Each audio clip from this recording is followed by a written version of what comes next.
2시간 전에 마감한 트레이더가 생생하게 전하는 글로벌 마켓 리뷰 델타원입니다. 우리 증시는 옵션 만기일답게 글로벌 시장과 동떨어진 흐름이 나왔는데요. 외국인들이 시가부터 선물 매도, 풋 매수, 콜 매도, 현물 매도까지 하방포를 밀어버리면서 시장을 박살내놨습니다. 아니 고작 마이너스 1%대 하락한 것을 갖고 무슨 호들갑이냐 하실 수 있는데요. 오늘 우리 증시 흐름은 전율이 있어요. 시장이 주인은 나다를 확신하게 각인시킨 것인데요. 반면 해외 시장은 유럽이 또 오늘도 상승했고 미국 증시 또한 나스닥만 더럽게 약했을 뿐 다우지수는 오늘도 1%에 가까운 상승을 한 등 글로벌 증시는 계속 달리고 있습니다. 시장 어떻게 갈피를 잡아야 할지 트레이더의 관점을 이야기합니다. 특히 흥미진진했던 우리 증시 만기 흐름도 얘기해 볼 텐데요. 잠깐 얘기하면 시장이 스크립트를 좀 미리 받아보고 싶으신 분들 여기 네이버 델타원 글로벌 검색하시면 네이버 프리미엄 콘텐츠라고 있습니다. 여기 가입하시면 시황 스크립트를 좀 더 빨리 받아보실 수 있습니다. 자, 그럼 아시아 세션 리뷰 갈게요. 우리 증시는 선물 시가 이후 첫 15분 흐름이 아주 중요했습니다. 어제 시황에서 이야기했듯이 수요일 마감한 야간 선물 시장에서 옵션 프리미엄을 지독하게 다이어트 시켜놓았기 때문에 우리 증시는 시가 갭 상승 출발할 가능성도 낮지만 보합 출발한다 하더라도 하루 종일 고저폭 0.6% 이내에서 움직일 수 있을까? 그건 좀 아니지 싶었어요. 특히 오후장에 시장이 힘이 기울어지면 그게 위가 됐든 아래가 되었든 절대로 물타기 하지 말고 그 방향대로 간다라고 봐야 됐는데 오늘 시장의 흐름은 만기일 정석과도 같이 움직였어요.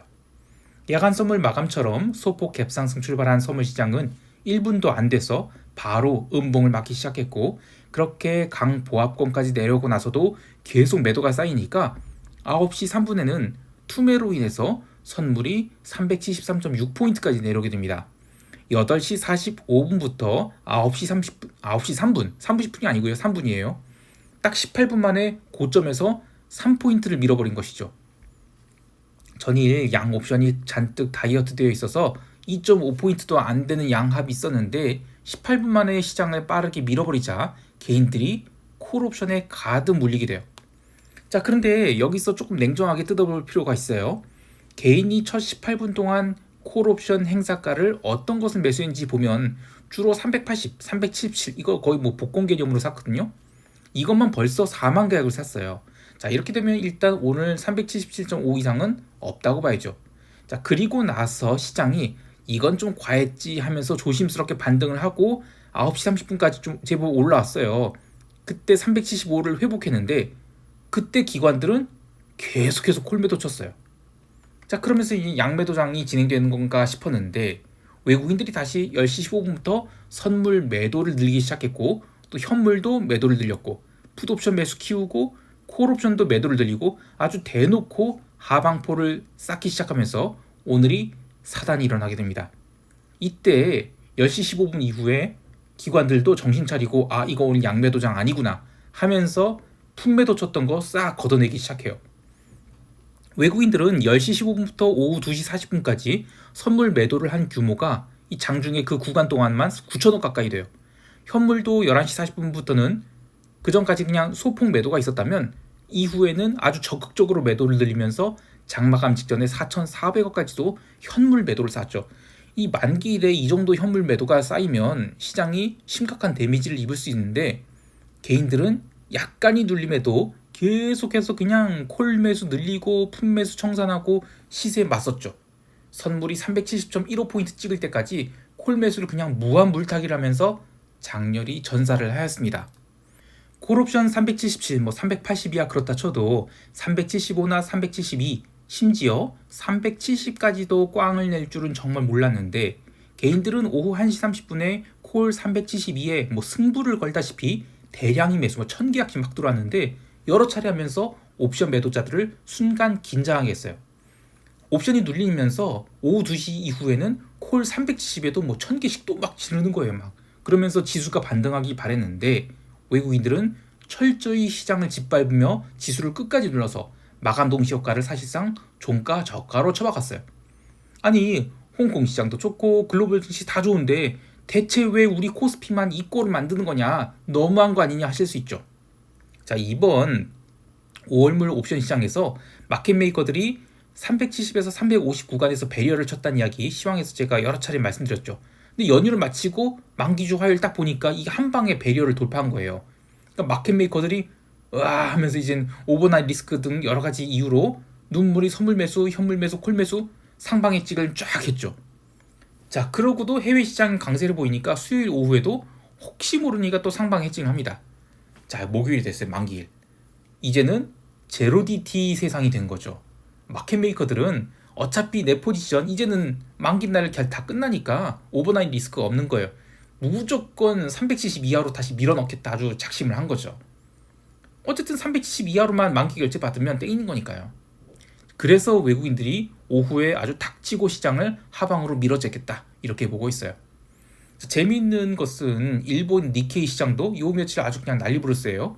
일본 증시는 뭐 점심까지도 나름 상승이 나온 듯 했는데 오후장에 우리 증시 마냥 스트레이트 하락해서 종가 저가로 밀어붙였죠. 그 일본은 매달 두 번째 금요일이 옵션 만기예요. 내일이에요. 여하튼 니케이 지수도 지금 2주 내내 제자리 박스를 치고 있는데 마켓메이커들이 원하는 위치로 골인시키려고 아주 안간힘을 쓰는 것 같아요. 외국인들이 만기 결제를 370 이하로 맞추기 위해서 현물도 팔고 선물도 팔고 그래서 결국에는 원하는 목표를 달성했지만 화요일과 수요일에 들어온 현선물 매수의 규모를 고려하면 살짝 아찔한 생각이 들어요. 이틀간 선물은 약 3조 1천억 매수했고 현물은 약 1조 5천억을 매수했는데 옵션 만기는 넘겼으니까 현물은 몰라도 이 선물 매수해지는 풀어낼 가능성이 좀 높아요. 그나마 다행이라고 할 것은 글로벌 증시가 연일 강세를 보이고 있어서 우리 시장이 뭐 따라가기로 한다. 그러면 만기일 이후에도 이 롱 포지션 풀리지 않을 수 있죠. 방금 마감한 미국 세션에서 기술주들이 참 징하게 쳐맞았어요. S&P는 이 더 그레이트 월이라는 5228포인트를 넘기는데 성공했음에도 불구하고 나스닥 기술주들, 특히 엔비디아를 비롯한 반도체들이 쳐맞은 게 우리 시장에 어떤 형태로든 좀 영향을 줄 것 같거든요. 아무리 야간 선물이 1.8포인트 올랐다고 하지만 전일이 시가 출발선인 376선을 넘어서 뭐 이번 주 주봉 양봉으로 마감? 그거는 잘 모르겠어요. 하나 더 재밌는 이야기를 하면 오늘 개인들이 워낙에 콜옵션 매수 물타기를 많이 하면서 콜옵션 고평가가 내내 발생했어요. 이게 컨버전 차익 거래를 유발시켜서 장중 프로그램 차익 매수가 2,000원 넘게 들어왔다가 만기 동시효과에 싹 청산됐죠. 이거는 시장의 주인이 결코 개인이 아닌 마켓메이커임을 확실하게 보여준 겁니다. 투기 거래를 위해서 옵션 매수를 질러대는 자, 이 차익 거래자들이 먹이가 되어 불타버린 거죠. 어차피 시장이 강세로 간다 하더라도 그게 오늘이 아니면 오늘 올라가는 것은 무조건 틀어막겠다라고 하면 돈 있는 마켓메이커들이 이기는 겁니다. 그래서 제가 만기일 거래를 별로 안 좋아해요. 자, 이제 유럽 세션 넘어갈게요. 유럽 증시는 오늘도 상승했습니다. 6거래일 연속 상승이에요.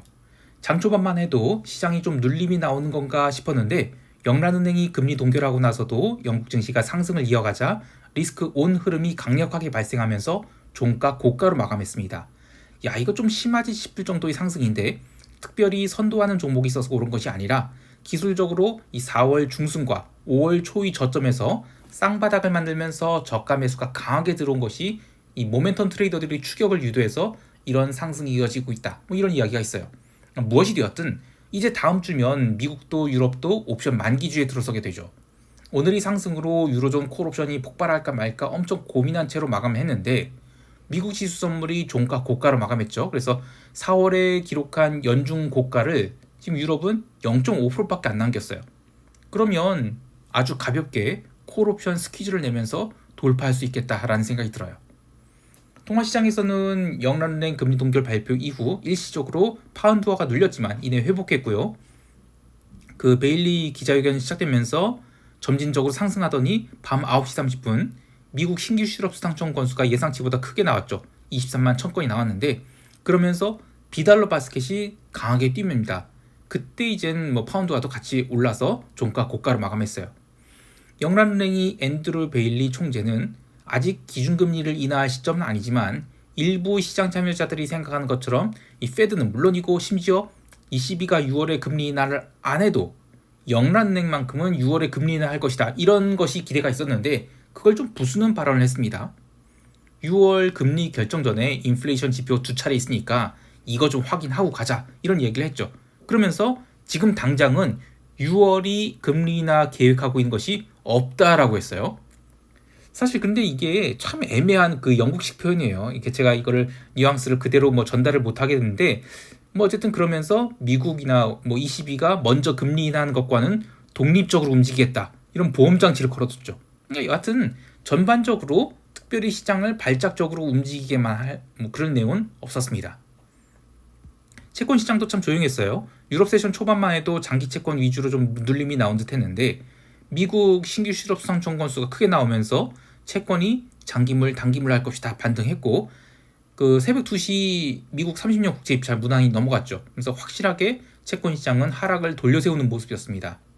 하지만 의미 있는 상승 추세로의 복귀는 그런 것은 아니었고 그냥 채권 변동성만 계속 죽이는 흐름이었습니다. 채권 변동성 지수인 무브 인덱스는 어제 이어서 오늘도 또 하락해서 93.85. 야, 이러면 다음 주 수요일 미국 CPI 발표 앞두고 지난 3월 말에 기록했던 86포인트대 이거를 깰지도 모르겠어요. CPI 발표와 함께 또 채권이 올라온다.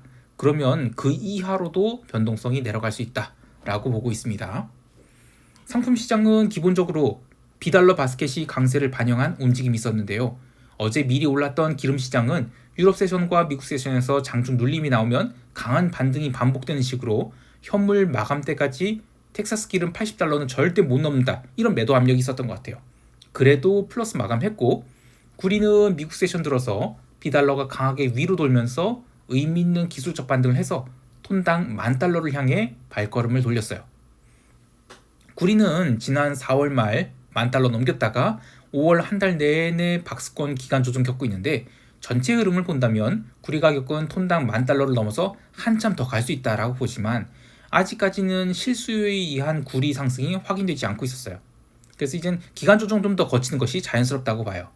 마지막으로 골드도 2,300달러에서 지금 2주 넘게 수렴을 거친 다음 처음으로 의미 있는 상승 전환했는데 시장이 강력한 리스크 온을 보였음에도 불구하고 비달러가 강세를 보인 자 골드도 종가 고가 양봉 뽑아냈어요. 근데 이것도 마찬가지로 다음 주 CPI를 보고 나서야 본격적인 움직임을 할 것 같아요. 자, 이제 미국 세션 넘어갈게요. 미국 지수 선물은 아시아 세션에서 전반적으로 약세를 보였습니다. 나스닥 선물도 그렇지만 러셀도 눌리고 심지어 어제까지 강세를 보였던 다우지수 선물도 눌리는 등 분위기가 초반에 안 좋았거든요. 그런데 미국 신규 실업 수당 건수가 많이 나왔다는 것을 핑계 삼아 지수 선물이 위로 돌기 시작했고 결국 본장 개장 무렵에는 전일 많이 올라왔던 다우지수를 빼놓고는 모두 강세 출발하는 데 성공하게 됩니다. 하지만 본장 개장 후에는 나스닥 선물만 약세를 보이기 시작했는데요. 주범은 엔비디아에 대한 매도였죠. 처음 20분 동안 이 나스닥만 줄창 눌러대면서 나스닥 선물은 18,108포인트까지 시가 대비 0.5%를 바로 까버렸는데요. 나머지 지수는 계속해서 상승을 시도한 데도 불구하고 나스닥은 올라온다 싶으면 강력한 매도가 나오면서 상승이 발목을 붙잡았어요.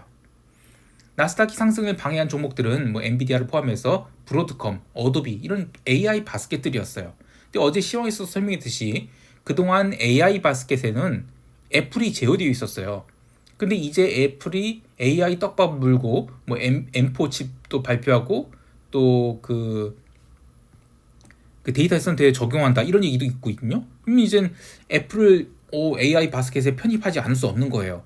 자, 그러면 바스켓이 어떤 그 전체 AUM은 한정이 되어 있고 그러면 그 바스켓 내 이중대 뭐 이런 브로드컴, 어도비 이런 것들도 좀 쳐내야 되고 그러면서 엔비디아도 어쩔 수 없이 좀 쳐낼 수밖에 없죠.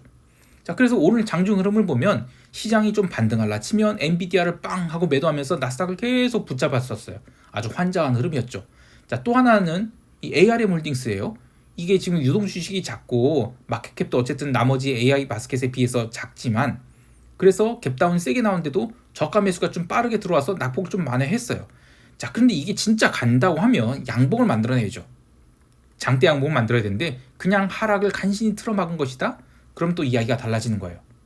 여하튼 전체 시장을 놓고 보면 요즘 계속해서 기술주 매도에 경기 방어주 매수의 흐름이 이어지고 있는데 이거는 시장이 랠리 지속에 대해서 조금은 의구심을 품게 해요. 자, 오늘의 시장이 상승을 이끈 종목들은 신고가를 갱신 중인 그 골드만삭스를 포함해서 뱅크 오브 아메리카, JP모건 이런 금융주들이었고 또 캐터필러, 홈디포 같은 굴뚝도 굉장히 의미 있는 상승했어요.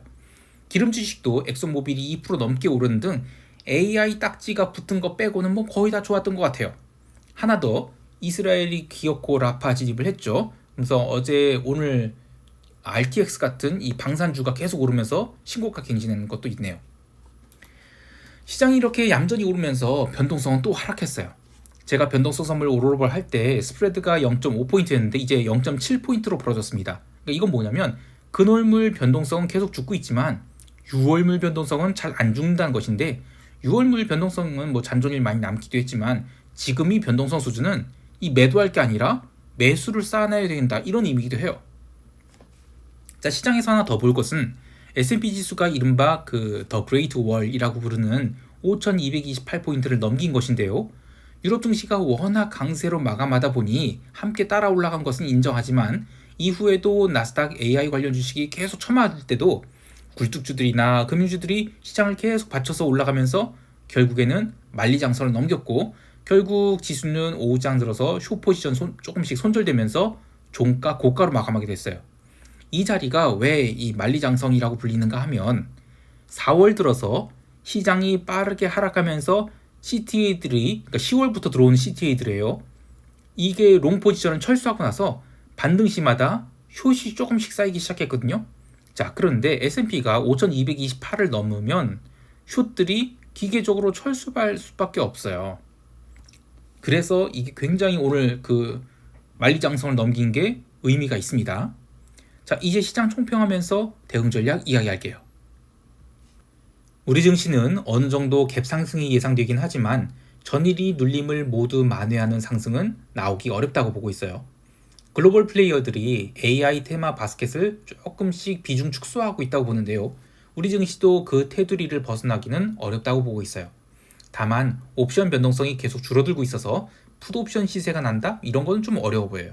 어제 콜 385, 풋 365 이 콜 매도 비중을 좀 높게 했죠. 이 포지션이 델타가 이제 중립이 돼서 변동성도 빠지고 시간 가치도 빠지고 해서 이익이 좀 의미 있게 쌓이기 시작할 것 같아요. 뭐 따로 액션을 취할 것은 없다고 보지만 혹여 눌림이 과하게 나온다? 풋 매도를 더 늘려서 델타 롱을 키워주는 것도 좋다고 봐요. 그러니까 공격적인 상승은 기대하기 어려워도 여기서 무슨 숏을 노리고 매도를 보느니 조금 더 눌리더라도 쳐맞을 각오하고 풋 매도를 쌓는 것이 좋겠습니다.